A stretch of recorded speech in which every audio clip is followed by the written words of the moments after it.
সুপ্রিয় বন্ধুগণ, কেমন আছেন সবাই? বুঝতে পেরেছেন আমি কেন আসছি। আবার আমার সামনে নতুন একটা মডেলকে নিয়ে চলে আসলাম, যিনি মোটামুটি ভালো অভিনয় করেছে বা ভালো অভিনয় করে যাচ্ছে। ওনার কাছ থেকে আমরা শুনবো ওনার ভবিষ্যৎ পরিকল্পনা কি।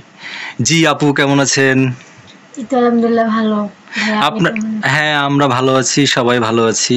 আপনার নামটা যদি একটু বলতেন দর্শকদের উদ্দেশ্যে। দীপামণি। জি, আপনি দীপামণি। দীপামণি, আপনি কেমন আছেন? আলহামদুলিল্লাহ ভালো। আপনি? হ্যাঁ, আমরা ভালো আছি। তো এখন আপনি এই যে আজকে তো অবশ্যই শুটিং করছেন। শুটিং করে আসার পরে আপনার এই ইন্টারভিউটা নেওয়া হচ্ছে, তাই না? জি। জি, আজকে আপনার হিরো ছিল আমাদের সোহেল। হাই দাও। হাই।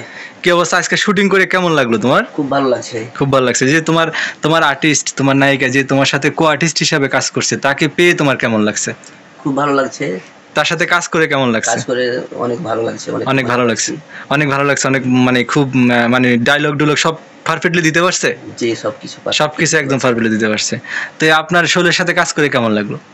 অনেক ভালো লাগছে ভাইয়ের সাথে কাজ করে। আচ্ছা, ভাইয়ের সাথে কাজ করে খুব ভালো লাগছে। জি। হ্যাঁ, যদি আল্লাহ দিলে আপনাদের যে দুইটা কাজ করা হয়েছে, যদি এই দুইটা কাজ দর্শকদের ভালো লেগে যায়, তাহলে অবশ্যই আল্লাহ দিলে সামনে আরো অনেক কাজ করা হবে আপনাদের দুজনের। তো আপনার এখন ভবিষ্যৎ পরিকল্পনা কি? জি, ভবিষ্যৎ পরিবর্তন আরো উপর ওঠার জন্য। মানে আরো কাজ করে উপরের দিকে উঠতে চাচ্ছেন, মানে ভালো কিছু করতে চাচ্ছেন বাংলাদেশের ভক্তদের জন্য বা বাংলাদেশের জন্য, এই তো? জি। জি।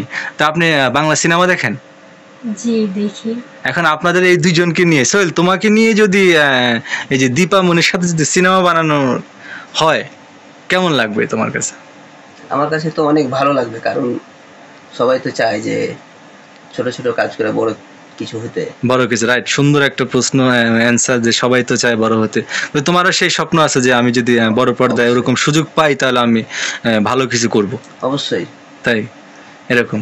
তো এখন আমরা দর্শকরা ওদের আজকে দুইটা কাজ করা হয়েছে, দুইটা শুটিং করা হয়েছে, একটা মিউজিক ভিডিও, দুইটা শর্ট ফিল্ম করা হয়েছে। এগুলো ইসলামিক ভিত্তিক কাজ, আপনারা অবশ্যই দেখতে পাবেন।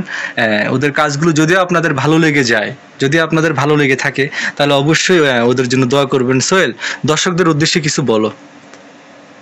দর্শকের উদ্দেশ্যে এটুকুই বলা যে আমরা যারা ছোট আর্টিস্ট বা আমরা যারা কাজ করছি, তাদেরকে একটু মানে অনুপ্রেরণা দেওয়ার জন্য যে আমরা যে চ্যানেলগুলোতে এই কাজগুলো ছাড়ি, সবাই যদি দেখে তাহলে আমরা খুব মজা পাই। আমরা মানে বড় হওয়ার ইচ্ছা জাগে, যে আমাদের ইচ্ছা জাগে যে ভালো সামনে আরো ভালো কিছু দিতে পারবো দর্শককে। সুন্দর কথা, সুন্দর কথা। তো তোমার কি অবস্থা? তুমি কিছু বলো, দর্শকদের উদ্দেশ্যে কিছু বলো।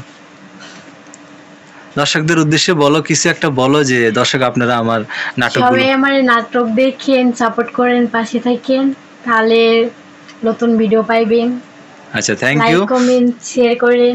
থ্যাংক ইউ তোমাকে ধন্যবাদ আজকে আমাদের সাথে সময় দেওয়ার জন্য, আমাদের সাথে তিনটা কাজ করার জন্য তোমাকে অসংখ্য ধন্যবাদ। আমাদের বাঁশুরি মিউজিক কোম্পানিতে কাজ করে তোমার কাছে কেমন লেগেছে? অনেক ভালো লেগেছে। ভালো লেগেছে না?